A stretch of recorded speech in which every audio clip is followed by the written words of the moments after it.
رسوله النبي الأمين الحنين الكريم الرؤوف الرحيم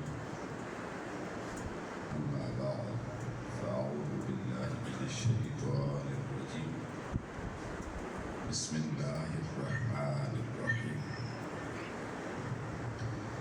يسألونك عن الخمر والميسر قل فيهما إثم كبير ومنافع للناس وإثمها أكبر من نفعهما ويسألونك ماذا ينفقون قل العفو كذلك يبين الله لكم الآيات لعلكم تتفكرون صدق الله مولانا العظيم۔ اللہ رب ذوالجلال کی توفیق اور حضور نبی رحمت صلی اللہ علیہ وآلہ وسلم کی نگاہ رحمت کے توسل سے ہم ایک بار پھر نماز جمعہ کی ادائیگی کے لیے بارگاہ لم یزل میں حاضر ہیں۔ دعا ہے رب تعالی اپنے دروازے پہ بیٹھنے کا صدقہ اپنی بارگاہ کی حضوری کاملہ عطا فرمائے۔ احباب گرامی، آج ہم جس عنوان پر گفتگو شروع کر رہے ہیں اس کا تعلق ہماری نجی زندگی کے ساتھ ہے۔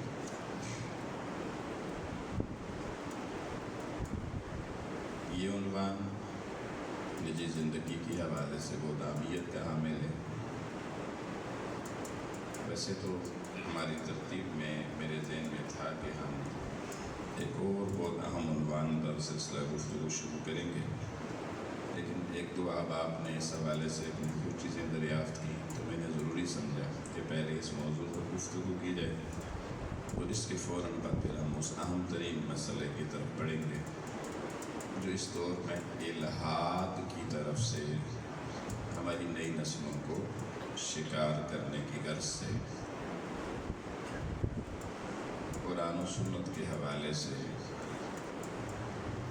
یہ مسئلہ اٹھایا جاتا ہے کہ یہ کائنات از خود چل رہی ہے یا اس کا چلانے والا کوئی ہے۔ یعنی وجود باری تعالیٰ کے حوالے سے جو اس وقت چیلنجز نئی نسل کو درپیش ہیں اس پہ بھی ہم انشاءاللہ اس کے بعد نیکسٹ سلسلہ گفتگو کریں گے، لیکن اس کا فائدہ تب ہوگا، اور شاید وہ پہلے بھی میں نے کئی دفعہ سوچا، اس کا فائدہ تب ہوگا جب آپ کی وہ نسل لو جس کے لیے یہ ضروری ہے وہ آڈین کے طور پہ سامنے موجود ہو۔ اگر وہ نہیں ہے تو مسئلہ آپ لوگوں کا تو ہے نہیں، مسئلہ تو آپ کے ان اولادوں کا ہے جو اس وقت جدید تعلیم کے لیے بڑے اداروں میں جا رہے ہیں یا جدید تعلیم کے بعد ایسے دفاتر میں وہ کام کرنے کے لیے یا ایسے سوشل NGOs میں کام کرنے کے لیے جاتے ہیں جہاں انہیں ان ملحدین کے ساتھ واسطہ پڑتا ہے جو ان پر اپنی الہادی فکر کو، ایتھیسٹ جو فکر ہے اس کو غالب کرنے کے لیے انہیں دین سے دور کرتے ہیں۔ تو کیونکہ اب دیکھیں نا، اگر ایک بندے نے کسانوں سے بات کرنی ہو، اس سامنے کسانوں کو وجہ صنعتکار بیٹھے ہوئے ہوں، تو ان کے سامنے صنعتکاروں کے سامنے کسانوں کے مسائل پہ بات کی جائے اس کا کیا فائدہ؟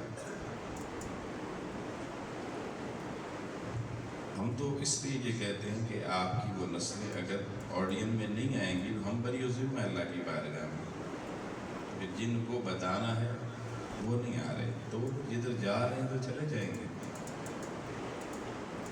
آپ کو یہ سبق نہیں والدین کو کہ آج ہم ساری زندگی اولادوں کے لیے کماتے ہیں اور اولادوں کے لیے اپنی ساری زندگی صرف کر دیتے ہیں، لیکن ان کا دین بھی ہم نہ بچا سکیں۔ کس کا یہ کمائیاں کس چیز کی ہیں؟ دین بچانے کے لیے انہیں ایسی جگہوں پہ لانا پڑے گا جہاں انہیں وہ سبق ملے جہاں سے دین بچے ان کا۔ وہ گھر سے لوگ ہیں، بس یہاں لوگ سوچتے ہیں بس اولادوں کو پڑھانا ہے، اچھی نوکریاں دلوانی ہیں، شادیاں کروانی ہیں، گھر بار بنانا ہے، دین کی کسی کو فکر نہیں ہے۔ یہ میری گزارش ہے کہ میں نے پہلے اس لیے اعلان کر دیا کہ ممکن ہے اگلا جو چھوٹ اس سے اگلے جمعے ہم اس موضوع کی طرف بڑھ جائیں، لیکن اس شرط پہ کہ اگر میں نے دیکھا کہ ایسے نوجوان میرے سامنے موجود ہوئے جنہیں یہ مسئلہ درپیش ہے تو انہیں سمجھانا مقصود ہے۔ اب آپ کو کسی نے تھوڑی دیر یہ بنانا ہے جو بابے ہر وقت مسجد میں بیٹھے رہتے ہیں، مسئلہ نہیں۔ آج جو میں سلسلہ گفتگو شروع کر رہا ہوں اس کی طرف آتے ہیں۔ میں نے آپ کے سامنے قرآن کریم کی سورہ بقرہ کی آیت نمبر 219 تلاوت کی ہے۔ اللہ رب العزت نے ارشاد فرمایا یسألونک عن الخمر والمیسر، اے میرے محبوب صلی اللہ علیہ وآلہ وسلم، یہ آپ کے صحابی آپ سے شراب اور جوئے کے مسائل پوچھتے ہیں۔ قل فیہما اثم کبیر، انہیں اللہ کا پیغام سنا دیں کہ شراب ہو یا جوا ہو، اس میں چھوٹا نہیں بہت بڑا گناہ ہے۔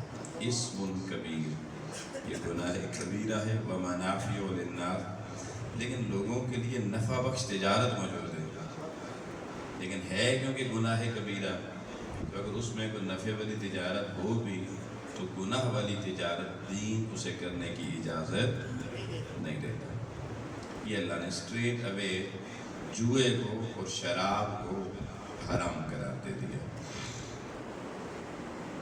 پھر فرمایا یسألونک، اب یہاں پہ وقف مطلق ہے، یعنی یہ مضمون ختم ہو گیا اور ایک نیا مضمون شروع ہو رہا ہے۔ وَيَسْأَلُونَكَ مَاذَا يُنْفِقُونَ، اور آپ کے صحابہ آپ سے سوال کرتے ہیں ہم اللہ کی راہ میں کیا خرچ کریں۔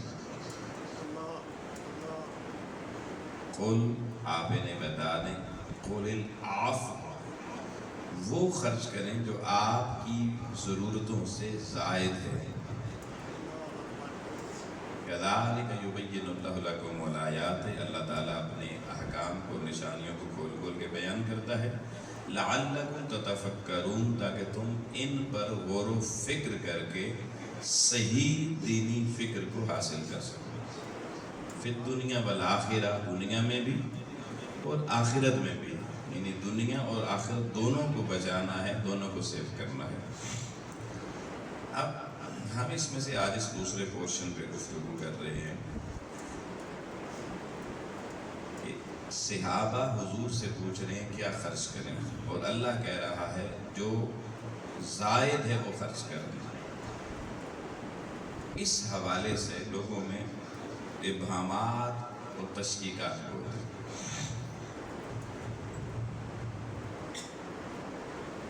احباب گرامی، صحابہ کرام کے سامنے جب قرآن مجید کی چوتھے پارے کی پہلی آیت حضور نے پڑھ کے سنائی نا، لا تنالوا البر حتی تنفقوا مما تحبون، کہ تم ہرگز نیکی کو نہیں پا سکتے جب تک تم اللہ کی بارگاہ میں وہ شے خرچ نہ کرو جو تمہیں سب سے محبوب ہے، جو تمہیں سب سے اچھی لگتی ہے۔ نیکی اس وقت تک بندہ نہیں پا سکتا جب تک گھٹیا چیز نہیں، جو تمہاری پسندیدہ ترین چیز ہے، محبوب ترین شے ہے، مما تحبون، جس سے تمہیں محبت ہے، یعنی اپنی محبت اللہ کو پیش کرنا، یہ نیکی ہے، یہ نیکی ہے۔ اس تصور کو جب اصحاب پیغمبر نے سنا، انہوں نے، کسی کا کوئی باغ تھا، 200-500 کھجوریں لگی ہوئی تھیں، اس کو بڑا محبوب تھا، اس نے حضور علیہ السلام کی بارگاہ میں کہا حضور یہ دین کے لیے اپنی راہ میں قبول۔ کسی کے پاس کوئی ایسا غلام تھا کہ وہ اس غلام سے اسے انتہائی عقیدت تھی کہ وہ بڑے کام کا غلام تھا، قیمتی غلام ہوتے تھے بڑے بڑے، محبت تھی اسے پر اس غلام سے کہ اس کو کبھی نہیں بیچنا، اس نے حضور کی بارگاہ میں کہا حضور یہ بھی آپ کے دین پر قربان پیش کر۔ یوں اصحاب پیغمبر نے ایک ایک کر کے جب ایک محبوب ترین چیز دے دی تو پیچھے سوچا فلاں بھی چیز مجھے اچھی لگتی چلو وہ بھی دے دو، فلاں اچھی لگتی ہے وہ بھی دے دو۔ کئیوں نے تو گھر کے گھر خالی کر دیے، کہ اللہ کی راہ میں نیکی حاصل کرنی ہے۔ اس پر اب ایک تشکیک پیدا ہوئی اصحاب پیغمبر میں، اور وہ یہ تھی کہ بھائی اس طریقے سے اپنے بیوی بچے گھر والے جو نجی زندگی ہے آپ کی، پھر ان کے لیے کیا چھوڑنا ہے کیا نہیں چھوڑنا، یہ کیسے پتہ چلے گا؟ اب یہ تو ہر چیز سے بندے کو محبت ہوتی ہے دنیا میں، ایک دیں گے تو پیچھے دوسری آ جائے گی، تیسری آ جائے گی، چوتھی آئے گی۔ تو کئیوں نے تو گھر خالی کر دی، ان کے گھر میں آواز یہ اٹھی کہ بھائی آپ کو یہ کیسے آپ نے دین سیکھ لیا ہے کہ اب ہم نے کچھ نہیں کھانا۔ اس پر جب یہ بات صحابہ کرام سے ہوتی ہوئی بارگاہ رسالت مآب صلی اللہ علیہ وآلہ وسلم تک پہنچی، تو حضور نبی رحمت صلی اللہ علیہ وآلہ وسلم نے اب اللہ کی بارگاہ میں درخواست کی۔ اس پر قرآن مجید کے یہ لفظ آئے کہ وَيَسْأَلُونَكَ مَاذَا يُنْفِقُونَ، اے محبوب یہ آپ سے پوچھتے ہیں کہ ہم اللہ کی راہ میں کیا خرچ کریں، قُلِ الْعَفْوَ، انہیں کہہ دیں جو زائد ہے وہ خرچ کریں۔ اب یہ زائد کیا ہے اس کو سمجھنا ضروری ہے۔ بعض یاروں نے اپنے دینی مدرسے چلانے کے لیے اپنا دیا پانچا سیدھا کرنے کے لیے دین کے نام پر ایسی تشریح کی کہ بندوں کو کنگلا کر دیا، خود کوٹھیوں کے، کاروں کے، بنگلوں کے مالک بن گئے۔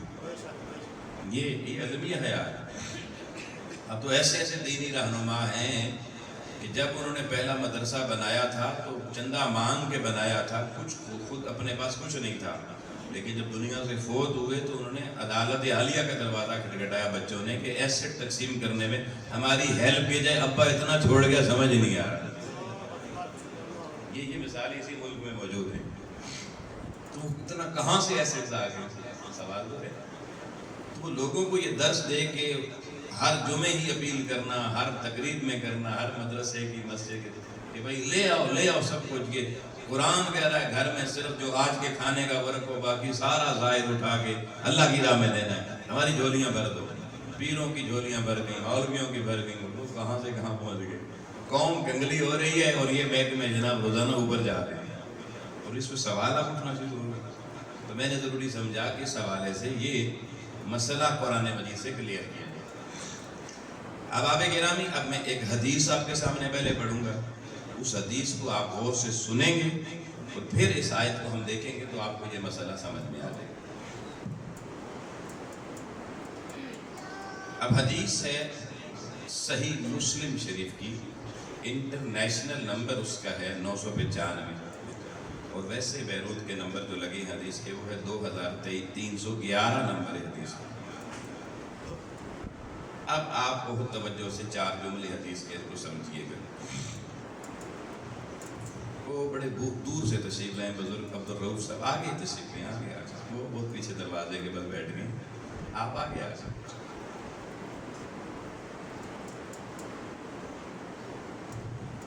یہ ہمارے راول پنڈی کے ایک عظیم ثنا خان تھے، اللہ ان کو کروٹ کر جنت نصیب فرمائے، اختر بزمی صاحب کے بھائی ہیں، آگے تشریف حسن بھائی بھی ان کے صاحبزادے تشریف ابھی حج کر کے آئے ہیں، اللہ مبارک دے، آگے تشریف۔ تو احباب گرامی، میں عرض کر رہا تھا حدیث مبارکہ میں مسلم شریف سے حوالہ آپ کے سامنے پیش کر چکا۔ اب اس کو سمجھنا، اس سے آپ کو قرآن مجید کا یہ مسئلہ بھی اور نجی زندگی میں، گھریلو زندگی میں، حسن بھائی آپ بھی آگے تشریف، آپ کو بہت اس سے ہیلپ ملے گی۔ گھروں کے بہت سے بگاڑ کا حل آپ کو اس حدیث میں ملے گا، گھریلو زندگی کے اندر استحکام اور استقلال کی راہیں ملیں گی۔ نبی اکرم صلی اللہ علیہ وسلم نے قرآن کی آیت سنائی، صحابہ آگے حضور ہمیں اس حوالے سے بتایا تھا اب یہ زائد کیسے پتہ چلے گا، کہاں خرچ کرنا، کیا کرنا ہے۔ تو مسلم شریف کی حدیث آقا نبی کریم صلی اللہ علیہ وسلم نے ارشاد فرمایا، دینار انفقتہ فی سبیل اللہ، فرمایا ایک وہ دینار ہے جسے بندہ فی سبیل اللہ یعنی اللہ کی راہ میں خرچ کرتا ہے، وَدِينَارٌ أَنفَقْتَهُ فِي رَقَبَةٍ، فرمایا اب ایک دینار وہ ہے جسے کسی بندہ مقدمے میں پھنس گیا، جیل میں چلا گیا، تھانے میں بند ہو گیا، اور وہاں اس کی ضمانت کروانی ہے، اس دور کے مطابق ترجمہ کر رہا ہوں، اس دور میں غلامی ہوتی تھی تو کہا غلام آزاد کروانا۔ اس دور میں ایک بندہ غریب تھا، کسی جھوٹے مقدمے میں پھنس کے جیل چلا گیا، ضمانت کو نہیں کروانے والا، کسی نے کہا چلو میرے پاس پیسے ہیں، میں لگا کے ضمانت میں بھی ذر ضمانت دینا پڑتا ہے، اس نے وہ دینار خرچ کر دیا اس کی ضمانت کروانے پہ، غریب بندے کی۔ ایک وہ دینار ہے جو خرچ کیا گیا، پھر فرمایا وہاں وہ دینار، اور پھر ایک ایسا دینار ہے جسے بندے نے انفقتہ علی مسکین، جسے اس نے خرچ کیا مسکین کے اوپر، کسی غریب کے اوپر، کسی یتیم کے اوپر، کسی ضرورت مند سائل کے اوپر خرچ کیا، یہ بھی خرچ کیا گیا۔ 3 دیناروں کا ذکر آ گیا، ایک فی سبیل اللہ، مسجد میں دیا، مدرسے میں دیا، کسی کو اعانت کر دی، دینی اعانت۔ دوسرا بتایا جو کسی غریب کو مشکل سے نکالنے کے لیے، جیسے کہیں وہ اس کی گردن پھنس گئی کسی مقدمے میں، وہاں سے ریلیز کرنے کے لیے آپ نے خرچ کیا۔ اور تیسرا حضور صلی اللہ علیہ وسلم نے بتایا کہ جو بطور صدقہ کسی غریب، یتیم اور مسکین کو پیش کیا۔ اور چوتھا فرمایا وَدِینَارٌ، اور چوتھا وہ ہے انفقتہ علی اہلک، جو آپ نے اپنی بیگم پہ خرچ کیا۔ کس پہ خرچ کیا؟ اب بول دینا، گھر والی پر خرچ کیا۔ اب حضور علیہ السلام فرماتے ہیں اعظمها اجر، آؤ بتانا چاہتا رب العالمین کا محبوب، فرمایا یہ 4 دیناروں میں سب سے زیادہ اجر کس پر ہے، سب سے زیادہ اللہ کی بارگاہ سے معاوضہ کس کو ملے گا، سب سے زیادہ اللہ راضی کس سے ہوگا؟ فرمایا اعظمها اجر الذی انفقتہ علی اہلک، جس نے اپنی بیگم پہ خرچ کیا اسے سب سے زیادہ نفع اللہ تھا۔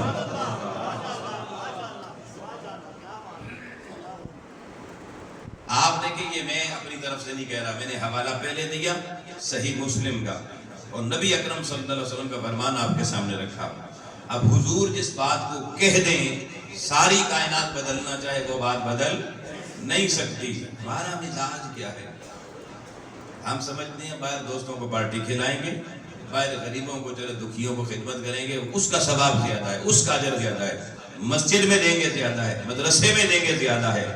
آؤ اللہ کے نبی نے فیصلہ دے دیا، اپنی زندگی میں جو شخص اپنی اہلیہ پہ خرچ کرے گا، گھر والی پہ خرچ کرنا یہ دنیا جہاں پر خرچ کرنے سے بہتر ہے۔ اب مدرسے خود کفیل ہو گئے، مسجدیں خود کفیل ہو گئی، بیگم کسی سے جا کے پوچھو، کسی گھر والی سے پوچھے، وہ کہے گی توبہ میں اس بندے نال گزارا کیدا میں نے بتایا، ہائے ہائے اتنا کنجوس۔ اچھا یہاں بہن بھائیوں کا ذکر بھی نہیں آیا، اب یہ ہے بڑی خاص بات۔ حضور علیہ الصلوۃ والسلام نے صرف اہلیہ کا ذکر کر کے، گھر والی کا ذکر کر کے، کیونکہ حضور جانتے تھے میری امت اس کے ساتھ کیا سلوک کرے گی۔ حضور تو سب کے نبی ہیں نا، رحمت للعالمین ہیں۔ کہ جی حضور نے، کیونکہ باقی انسانی فطرت ہے، انسان ہر ایک پہ خرچ کرتا ہے، یہ پتہ نہیں کیا مسئلہ ہوتا ہے کہ واحد یہ ہستی گھر میں ایسی ہوتی ہے جو بیچاری ساری زندگی یوں کر کے سائل بن کے مانگتی رہتی ہے، اور بہت کم لوگ ہیں، میں نہیں کہتا نہیں ہیں، آپ میں بھی ہوں گے، ہیں بھائی ہیں، لیکن اکثریت ایسی ہے۔ اکثریت کا یہ مسئلہ، وہ کہتے ہیں بیگم کو دینا تو بس یہ تو حرام ہے، جیسے وہ تو اسی دن پتہ، مجھے یہ کیوں علم اتنا زیادہ اس شعبے کا، کیونکہ میں نے ہزاروں لوگوں کے نکاح پڑھائے ہیں، اور نکاح میں جب دولہا میاں جو شوہر صاحب بننے جا رہے ہیں، وہ جب کہتے ہیں نا کہ مہر لکھنے کا وقت ہو، تو پتہ اسی وقت چل جاتا ہے کہ بندہ کتنا سخی ہے اور کتنا کنجوس ہے۔ اور ساتھ میں پیچھے تربیت بھی، ابا جی بھی ساتھ ہوتے ہیں، وہ بھی ساتھ بتا رہے ہوتے ہیں، چاچا جی بھی ساتھ ہوتے ہیں، کہ مہر کے معاملے میں یقین جانیے میں نے زندگی میں کئی جگہوں پر سر پکڑ کے بیٹھ گیا۔ حال جس کے اندر شادی ہو رہی ہے اس کو دیکھا اس کی بکنگ پہ لاکھوں روپے لگا ہوگا، کھانے پہ پتہ چلا 12 لاکھ لگ گیا، 10 لاکھ روپے لگ گیا، لیکن مہر کتنا لکھوانا ہے جی؟ 100 روپے، 500 روپے، 1000، وہ تو 5000 روپیہ، کوئی بہت بھلے مانسو تو 10,000۔ اب دین نے کیا بتایا حال بک کریں؟ کیا دین نے کو حکم دیا کہ آپ 500 بندے کی بارات کو کھانا پیش کریں، ولیمے پیش کریں؟ کہیں لکھا ہوا ہے؟ مجھے بھی دکھاؤ بھائی۔ دین نے کہیں کہا کہ آپ جناب لاکھوں روپے کی آتش بازیاں کرتے، لاکھوں روپے وہ ناچنے والوں کو دے دیں؟ یعنی اس کا مطلب آپ کی نظر میں ناچنے والے کا مقام اونچا ہے، گھر والی کا نیچا ہے، کہ ناچنے والے کو لاکھوں روپیہ اور گھر والی جس کو اللہ نے یہ حکم دیا، آپ کو حکم بھی اللہ کا ہے، بیگم کا حکم نہیں، اللہ کا حکم ہے کہ مہر دو، اور اس کو واجب قرار دیا، واجب۔ اس کی بات آئے تو بندے کی ساری غربت سامنے آ جاتی۔ ایک بندہ بڑا جناب گاڑی سے بارات، ایک بدن اس کے اندر جناب وہ مرسیڈیز قسم کی 10-12 گاڑیاں تھیں، تو نکاح پڑھانے لگا میں، اس کے والد محترم نے بیٹے کے کہا کہ آپ ایسے کریں کہ 1000 روپے مہر لیں۔ میں نے انہیں کہا دیکھیں یہ حیثیت کے مطابق ہوتا ہے، آپ اپنی حیثیت کے مطابق بتائیں، اصول تو یہ کہ لڑکی سے پوچھیں جس کا حق ہے۔ اگر انہوں نے یہ استحقاق آپ کو دے دیا کہ آپ لکھوا دیں تو آپ اپنی حیثیت کو سامنے رکھیں۔ انہوں نے کہا جی ہم بڑے غریب لوگ ہیں۔ جب انہیں غریب کا بے اختیار میری ہنسی نکل گئی، کہتا جی آپ ہماری غربت پہ ہنس رہے ہیں۔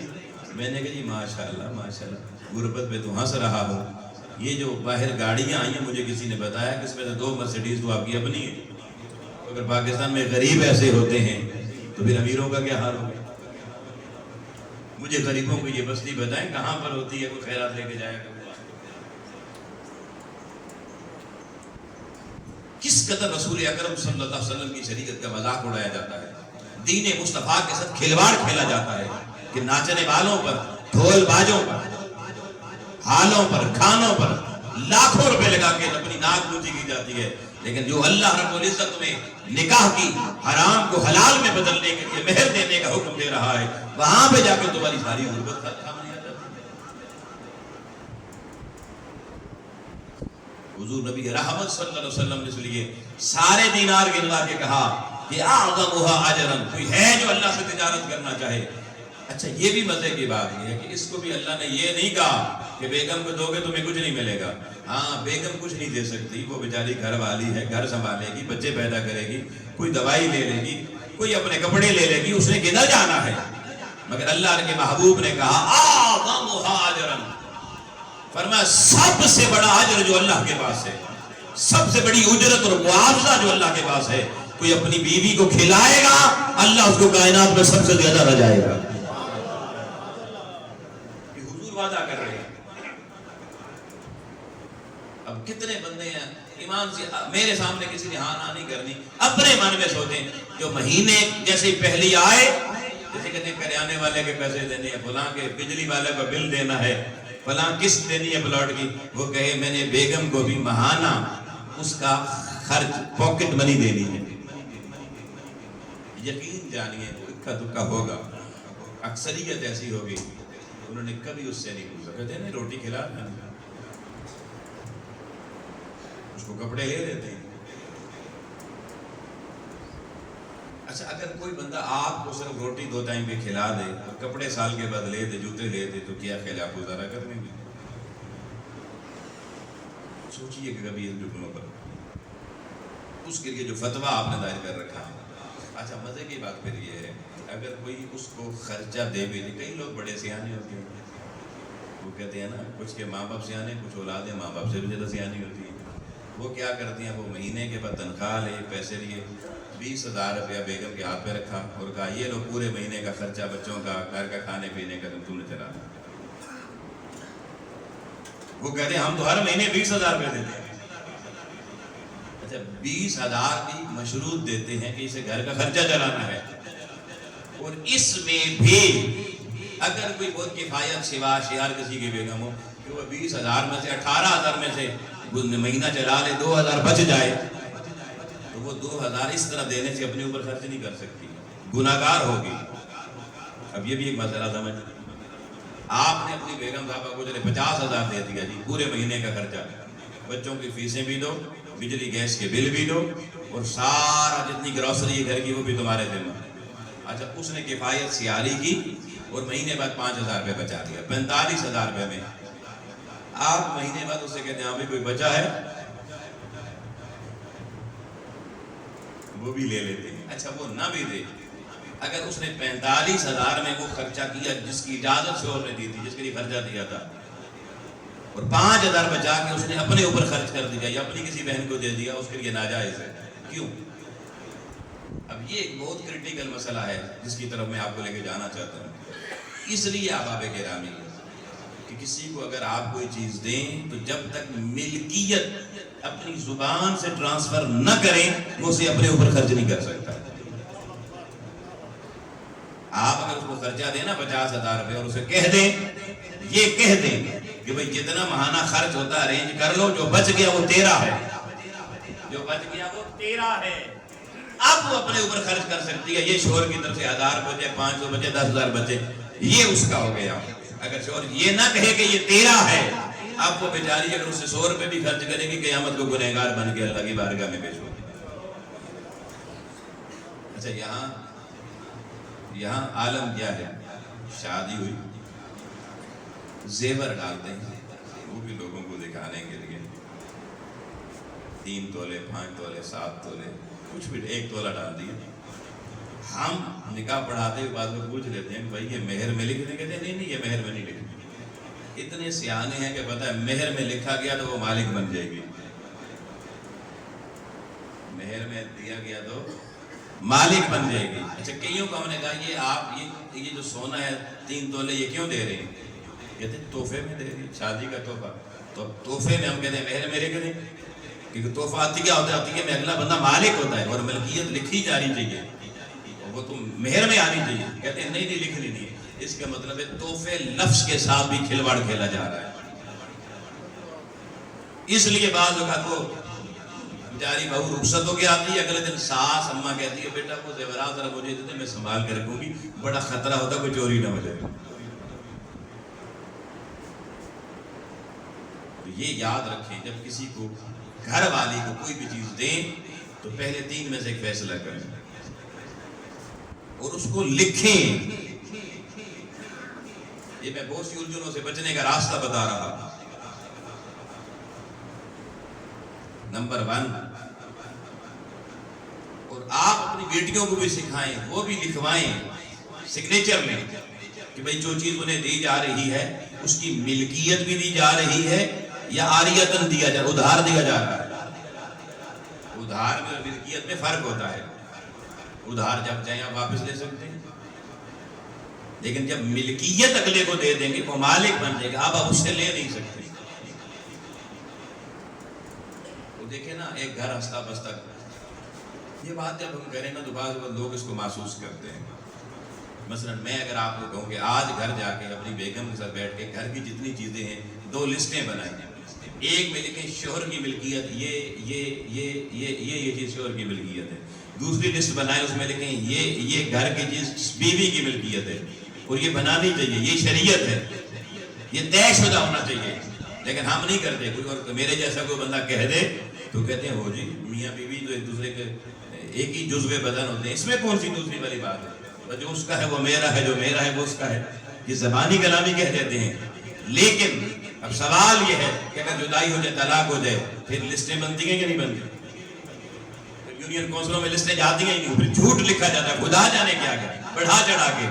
تو اگر زندگی میں لکھ کے دستخط کر کے رکھ دیں تو آسانی ہوگی نا، کل کوئی مر جائے تو پتا ہو شوہر مر گیا تو شوہر کی ماں اس میں جھگڑا نہ کرے اپنی بہو کے ساتھ، یہ میری چیزیں یہ تیری چیزیں، لسٹ بنی ہوگی، ماں دیکھے گی میرے بیٹے کی چیزیں لکھی ہوئی سائن ہوئے، وہ اپنی چیزیں سائڈ پہ کر لے گی بیٹے کی۔ بہو مر جائے اس کے پچھلے والی وارث آ جائیں گے، وہ کہیں گے ہماری بیٹی کی چیزیں کون سی ہیں، یا طلاق ہو جاتی ہے تو مشکل نہیں رہے گی گھر میں، آپ کو کورٹ کچہریوں سے بچ جائیں گے، آپ یونین کونسلوں کے چکر سے بچ جائیں گے۔ میں نے پہلے ایک موضوع پہ گفتگو کر چکا سورہ بقرہ کی آیت کی روشنی میں کہ لکھنا چاہیے ہر ایگریمنٹ، اس کے فوائد کیا ہوتے ہیں۔ قرآن مجید نے ایک ایک چیز انٹرپریٹ کر کے ہمیں بتائی ہے، لیکن ہم قرآن و سنت کو ایک طرف پھینک کے اپنی مرضی سے چل رہے ہوتے ہیں، پھر جب سر میں پڑ جاتی ہے پھر مشکل۔ اب اس ہفتے میں میرے پاس ایک کیس آیا، ایک بندہ کہنے لگا جی وہ میری بیگم اپنا گھر وہ جاب کرتی تھی، اپنا گھر بنا رہی تھی، تو پیسے کچھ کام ہو گئے، میں نے بھی لگا دیے، میں نے بھی لگا دیے اور بس ابھی گھر تیار ہوا، بیگم کی ڈیتھ ہو گئی ہے. آپ مجھے مسئلہ پوچھنا ہے کہ اب وہ جو میں نے پیسے لگائے تو میں اس کے گھر میں حقدار ہوں نا. تو میں نے کہا آپ نے جب وہ گھر میں پیسے لگائے تو کس نیت سے لگائے؟ کوئی ریٹن بات، کوئی زبانی کلامی کو یاد ہے؟ وہ حلفاً آپ کہہ سکتے ہیں آپ نے اس کو ادھار دیا تھا یا اس کو ایسی مدد کر کے جیسے فی سبیل اللہ اس کو مالک بنا دیا، یا اس کے ساتھ یہ کہا کہ اس پر میں اتنے کا شریک ہوں گا تیری پراپرٹی میں. اس نے کہا میں نے ایسا کچھ بھی نہیں سوچا تھا. تو میں نے کہا پھر انا للہ پڑھو تھے، کچھ بھی نہیں سوچا تھا. آپ پھر تمہاری باتیں کیوں کھولی ہوئی ہیں کہ تم اس کے گھر کے دیکھ کے جناب تمہاری دھالیں ٹپک رہی ہیں؟ اس وقت تم نے شوہر بن کے کہا بس ٹھیک ہے جی میں اس کی مدد کر رہا ہوں. اب خیال دیکھیں کس طرح جا رہے ہیں. یہ ساری چیز سے بچنے کا ذریعہ یہ ہے کہ بھائی آپ جب شادی ہو اسی وقت لسٹیں بنا لیں. پھر جو بھی چیز گھر میں آئے اس لسٹ کے نیچے کھانا خالی رکھیں، اس میں لکھتے جائیں یہ شوہر کی ملکیت ہے یا بیوی کی ملکیت ہے. یہ میں ہزاروں جھگڑوں فتنوں تانوں سے آپ کو نکالنے کا قرآنی حل بتا رہا ہوں. اس کے بعد آپ سنیے گا اگلی بات ہوتے ہیں جی فضیلہ کی طرف آنا چاہتا ہوں. آپ اپنی بیگم کے ساتھ بیٹھیں، پوچھیں کہ آپ کی ضروریات کیا کیا ہیں. میکسیمم منیمم کی بات نہیں کرنی، میرا یہ لفظ یاد رکھنا، اور اپنی تشریح بھی نہیں کرنی کوئی. میکسیمم اس کی ضروریات کیا ہے. وہ بہت سی ضروریات ممکن ہے آپ کو بتا ہی نہ سکے، وہ آپ کو بتا دے کہ میکسیمم ضروریات اتنی ہیں، اس کو نوٹ کر لیں. پھر اس سے پوچھیں اگر بچے ہیں کہ بچوں کی ضروریات کتنی ہیں. اگر چھوٹے بچے ہیں، نابالغ بچے ہیں، اس کو بھی نوٹ کر لیں. اور اگر بالغ بچے ہیں گھر میں ہیں ان سے ان کے مطابق مجھے آپ کی ضروریات کتنی ہیں میکسیمم. اب میکسیمم پر فیزیبلٹی بن گئی. اس کے بعد آپ قرآن مجید میں وَيَسْأَلُونَكَ مَاذَا يُنْفِقُونَ، اے محبوب یہ آپ سے پوچھتے ہیں ہم کیا خرچ کریں اللہ کی راہ میں. قُلِ اللَّهُ، بتا دیں ان کے گھر کی میکسیمم ضروریات یہ پہلے پوری کرے، اس کے بعد جو بچ جائے اب اللہ کی راہ میں خرچ کرے. یہ ہے اصل مسئلہ. ہم نے کبھی پوچھا ہی نہیں گھر والوں سے. خود ہی گھر والوں کو جا کے بتا دیں فلاں مسجد میں لاکھ روپے دیا، فلاں مدرسے میں 5 لاکھ روپے دے دیا یا نہیں دیا خدا جانتا. مگر کہتے ہیں وہ مانگے کچھ تو کہتے میں نے ادھر دے دیے تھے نا جی، آپ کو بتایا نہیں تھا پھر بھی مانگ رہی. وہ کہے میری ضروریات میرے بچوں کی، وہ اللہ کی راہ میں دیا ہے خوش ہو جا، کچھ نہیں ہوتا. فلانی میں تو گزارا کر دیا، فلانی پھر اس کو مثالیں دی. یہ سب باتیں غلط ہیں. یہ قرآن کی نص قطعی کے خلاف ہے. یہ بات گھر کی زندگی کو جہنم بنا دیا ہے، اس پہ توجہ ہی نہیں ہے. باہر خرچ کیے جا رہے ہیں، باہر میاں بڑے سخی ہیں. اصل سخاوت کا سرٹیفکیٹ معاشرے کا دیا ہوا قبول نہیں ہوگا، اس دنیا میں بھی کل اللہ کی بارگاہ میں بھی. سخاوت کا سرٹیفکیٹ سخی ہونے کا وہی قابل قبول دنیا میں بھی آخرت میں، جس کی گھر والی کہہ دے ہاں میرا شوہر سخی ہے.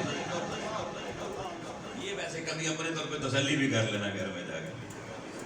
یہ سرٹیفکیٹ کسی کو گھر سے ملتا ہے، اس دن اگر مل گیا نا اس دن کہنا میں پاس ہو گئی ہوں.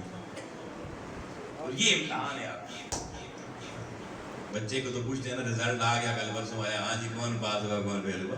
آپ اپنا بھی کبھی کبھی ایگزامن کیا کریں. یہ گھریلو زندگی کا میٹرک کا پیپر بتا رہا ہے.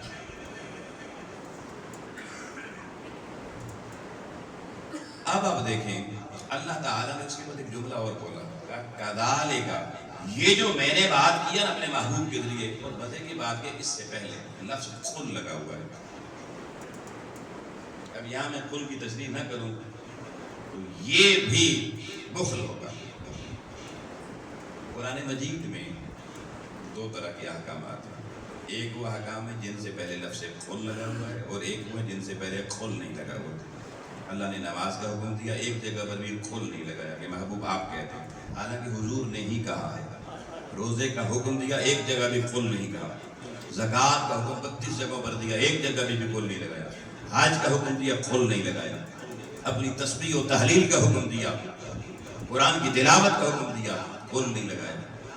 لیکن بات جیسے اس کی اپنی توحید کی بات ہے، اس نے کہا قل هو اللہ احد. فرق کیا ہے؟ نمازیں نہ بھی پڑھو تو بندہ اسلام سے خارج نہیں ہوتا، گنہگار ہوتا ہے. روزے نہ بھی رکھو بندہ اسلام سے خارج نہیں ہوتا، گنہگار ہوتا ہے. لیکن اللہ کی توحید کو ایک لمحے کے لیے کوئی کہہ دے کہ جیسے نماز بھول گیا، میں اللہ کو ایک ماننا بھول گیا، بتائے مومن رہے گا؟ نہیں نہ رہے گا. یہ قل کی افادیت بتا رہا ہوں. جہاں قل آ جائے اس حکم سے ایک لمحے کے لیے بھی آپ باہر نہیں نکل سکتے. ہر وقت اس کو مد نظر رکھنا ہوگا. یہ اسلام کی قرآن کی تعلیم ہے. آؤ، جب گھر والوں کی بات تھی، ان کی ضروریات کی بات تھی، میں نے میکسیمم کیوں کہا؟ فرمایا قل محبوب قل لگا رہا ہوں. آپ کہ قل کا تقاضا یہ ہے کہ گھر والوں کی ضروریات کو میکسیمم ہر وقت ذہن میں رکھنا ہے. اس کے بعد جو بچے گا وہ دینا ہی قرآن کے مطابق صحیح ہے. پھر اس پر جملہ کا کذالک یبین اللہ لکم الآیات. اللہ تعالیٰ اپنی آیات تمہارے سامنے کھول کھول کے بیان کرتا ہے لعلکم تتفکرون، تاکہ اس کی فکر کرو اور گھر کی پریشانیوں سے بچو. ہم نے اس تفکر کو اڈاپٹ نہیں کیا اور گھر کی ساری زندگی ہمارے لیے پریشانیوں کا سبب بن گئی، بھری ہوئی ہے. میں کہتا ہوں زندگی میں اس وقت سب سے زیادہ جو ہمارے معاشرے میں اینگزائٹی اور ڈپریشن ہے گھروں میں، وہ میاں بیوی کے باہمی تعلقات کی وجہ سے.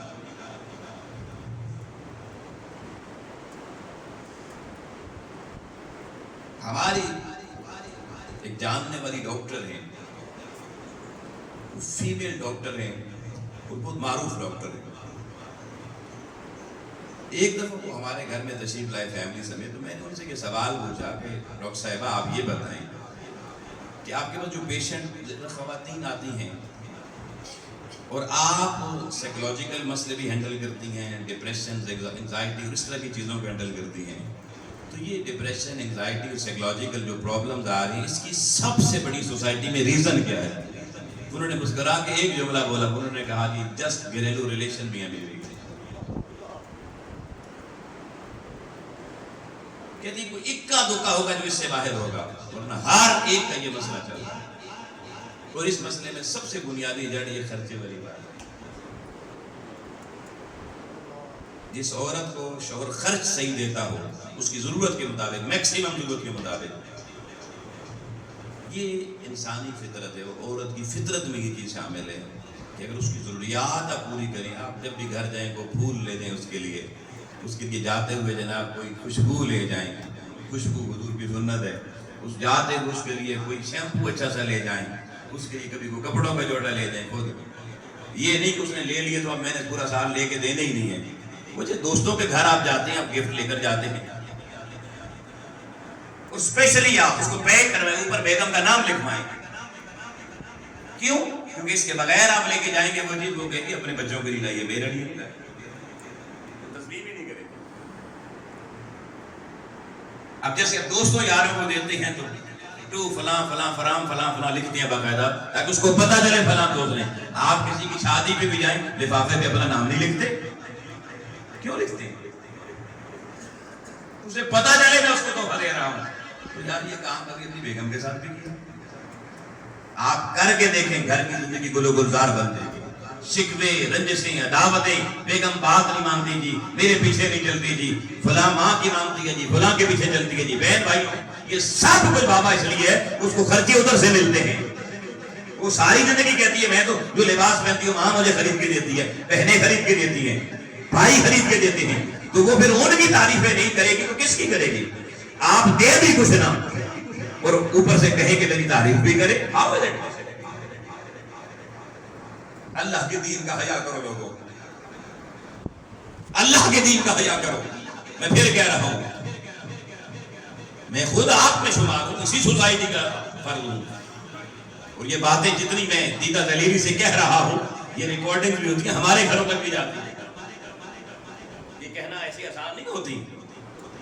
اور عادت ہے اپنی اس استاذ کا شاگرد ہوں، اس حضور شیخ الاسلام کے قدموں میں بیٹھ کے پڑھا ہے. آپ جب ہم طالب علم تھے آپ نے یہ واقعہ سنایا، ایک جگہ آپ کو خطاب کی دعوت دے دی گئی. اور وہاں پہ موضوع دیا گیا انفاق فی سبیل اللہ.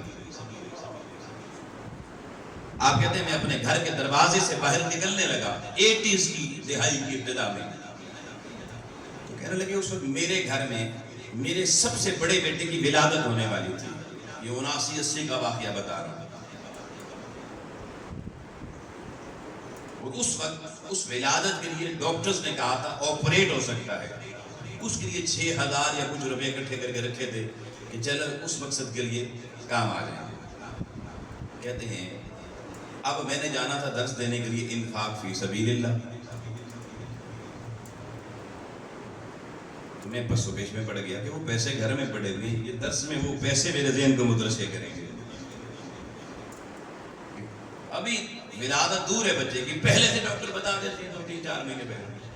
وہ کہتے ہیں پھر میں ایک دفعہ گاڑی میں بیٹھ کے واپس آ گیا، میں نے وہ اندر سے پیسے نکالے، بیگم سے پوچھا، انہوں نے کہا اگر آپ نے یہ موضوع بیان کرنا ہے تو میری رضا اس میں ہے کہ آپ یہ پہلے کسی فقیر کو دے کے دیں، کسی مسکین کو دے کر دیں. کیا پتہ اس کے صدقے اللہ پاک ہماری یہ مشکل ہی ڈال دے، آپریٹ ہو ہی نا، یہ بھی ہو سکتا ہے. گھر والی نے جب یہ سخی، گھر والی ایسے نہیں ہوتی، پہنانا پڑتا ہے انہیں ذرا پہلانا پڑتا ہے. کہتے ہیں میں نے وہ لیے پہلے واقع کسی مسکین کو دیے، پھر میں گیا اور اس خطاب کے بعد جو ریسپانس تھا وہ کچھ اور تھا. لوگوں کے ذہنوں میں قلوب میں بات کیسے اتری، اور اگلے چیک اپ پہ ڈاکٹر نے کہا اب یہ نارمل ڈیلیوری ہوگی. یہ بھی ہوتا ہے. اور یہاں 5 لوگوں کے بچے آپریٹ سے ہوتے ہیں. ادھر نہ تو عورت کو، ادھر ڈاکٹر کو لاکھوں روپے دے کے آ جاتے. یہ ریالٹی ہے. ہمارے دوست آتے ہیں، وہ اس کا ہاسپٹل میں آتے ہیں، وہ بتاتے ہیں وہ آج ہوتے تو ان سے آپ کے سامنے تصدیق کرواتا ہے. 5 بچے لاکھوں روپے ڈاکٹرز کو دے دیے. اور ڈاکٹر نے جب اس کی بیگم سے پوچھا 5واں آپریٹ ہونے جا رہا ہے، شوہر آپ کو خرچہ کتنا دیتا ہے، تو وہ رو پڑی آگے سے. ڈاکٹر نے بھی سوچا ہوگا نا، مجھے لاکھوں دے کے جاتے ہر سال 2 بار، اس کو دیتے تھے اللہ ممکن اتنی بڑی مصیبتوں سے بچا دیتا، اللہ بھی راضی ہو جاتا، دنیا میں بھی تمہیں ترقی ملتی، آخرت میں بھی اللہ کی رضا نصیب ہوتی. اس لیے اب آپ گرامی آپ جوڑ کے عرض کروں گا، یہ گھریلو زندگی اسی سے نسلوں نے آباد و خوشحال ہونا ہوتا ہے. اسی سے آپ کو ذہنی قلبی اطمینان اور روحوں کو سکون ملنا ہوتا ہے. اس پہ توجہ دیں. اس حوالے سے بہت سے لوگ کالز کر کے اپنے گھر کی بتاتے ہیں مسائل کے بارے میں، مختلف مسئلے پوچھتے ہیں. اچھا کئی پھر وہ کہتے ہیں ہمارے ایک دوست کا مسئلہ ہے بتا دیں. میں نے کہا دوست کو ہم سے نہیں پوچھ سکتا تھا، آپ نہیں پوچھنا تھا، ہوتا گھر کا مسئلہ ہے. لیکن یہ بھی ایک طریقہ کار تھا کہ میرے گھر کی بات سامنے نہ آئے. تو ہمیں سارا کچھ بھئی آپ کے دوست کی گھر والے کو مطلب آپ کو پتہ چل گیا اتنے دور آئے روز کے معاملہ. اللہ پاک کی بارے اگلے جمعے میں اس حوالے سے کچھ چیزیں اور بڑی اہم جو آپ کی ذمہ داریوں میں وہ آپ کو پہنچاؤں گا. بارگاہ الہی عزل میں دعا مالک و مولا ہمیں قرآن و سنت کے حقائق کو جاننے اور ان کو ماننے اور عملی طور پر ان پر عمل پیرا ہونے کی توفیق عطا فرمائے. اب آپ کرام یہ 1 منٹ ایک بہت اہم، میں نے ابھی میں اٹھا نہیں ہوا، پہلے اٹھ گئے ہیں. یہ بھی تقاضۂ ادب میں نہیں ہے بات، میں نے ابھی بہت اہم اعلان کرنا ہے آپ کے لیے. دیکھیں اس وقت جیسے یہ موضوع میں نے کہا بیان کیا، ایک اور موضوع کا میں نے ذکر کیا. ایک ایسا موضوع ہے جس وقت آپ کی نسلوں کے لیے بہت ہی اہمیت کا عمل ہے اور آپ سب کے لیے، وہ ہے فتنہ انکار حدیث. اس وقت میرے معاشرے میں یہ فتنہ، اس کی ویڈیو سوشل میڈیا پہ آئے روز نئی سے نہیں گردش کرنی. حدیث کا لفظ پورے قرآن میں نہیں ہے جی، حدیث کہاں سے آ گئی جی، بس قرآن ہے اور سنت ہے، حدیث کو نہیں ماننا چاہیے. آپ کے اسی جامع مسجد مدنی میں انشاءاللہ تعالیٰ کل سے 3 روزہ اس فتنے کی سرکوبی کا کورس کروایا جا رہا ہے. مسجد میں مغرب کی نماز کے ساتھ ہی پروگرام شروع ہوگا، عشاء کی نماز اپنے وقت بھی ہوگی. علامہ نوید احمد سیالوی صاحب اس کو ساری ارینجمنٹ کو وہ دیکھ رہے ہیں، مسجد انتظامیہ ان کے ساتھ ہے. انشاءاللہ 3 درس ہوں گے اس حوالے سے، اور یہ آپ میں سے ہر بڑے چھوٹے کے لیے بہت اہمیت کی حامل ہیں. کیونکہ جو فتنہ اٹھانے والے ہیں وہ ویڈیو جس دن آپ دیکھیں گے آپ بھی حضور کی حدیث کے بارے میں ذہنی طور پہ پولوشن کے شکار ہو جائیں گے. کل جو پہلا درس ہے وہ ہمارے اسلام آباد کی ایئر یونیورسٹی کے اپنے شعبے کے ہیڈ ہیں، ڈین ہیں، پروفیسر ڈاکٹر طارق اعجاز صاحب، وہ تشریف لائیں گے اور وہ انشاءاللہ تعالیٰ پہلی گفتگو وہ کریں گے. دوسری گفتگو انشاءاللہ آپ کا یہ خادم کی پرسوں ہوگی، اور اس کے بعد آخری گفتگو ہمارے گجر خان سے تشریف لائیں گے، حدیث پڑھاتے ہیں، علامہ حافظ محمد اکبر قادری صاحب. تو یہ 3 لیکچر ہیں بہت اہم قسم کے. میں آپ سب سے گزارش کروں گا ڈائری قلم لے کر کم از کم میرے آڈینس مجھے سن رہے ہیں آپ تو لازمی کوشش کریں اپنے بچوں کو اسپیشلی بیٹے آپ کے جو کالج یونیورسٹی میں یا جابس کرتے ہیں ان تک یہ لازمی پیغام پہنچائیں. اور یہ نشستیں ابھی اس پورے کینٹ میں ابھی اویلیبل نہیں ہے اس طرح کی نشستیں. میں پھر بتا رہا ہوں